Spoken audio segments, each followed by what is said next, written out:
אוקיי, אם רוצים להגיע לאיזשהו מקום ואין ווייז, בוחרים לאן רוצים להגיע. מסלול.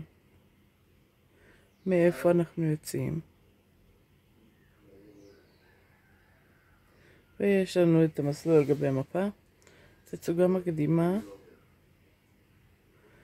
תראה לנו את המסלול שלב אחרי שלב. פה יש חיצים שאפשר ללכת אחורה, קדימה ואחורה במסלול.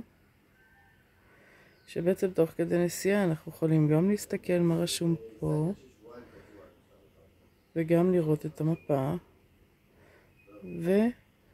ואנחנו מתקדמים שלב אחרי שלב ורואים את ההוראות, גם מפה וגם הוראות,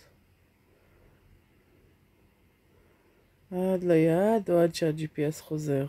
ברגע שה-GPS חוזר כבר מתחילים לראות את עצמנו כמו עיגול שמתקדם על גבי המפה, ואפשר לעבור לניווט רגיל.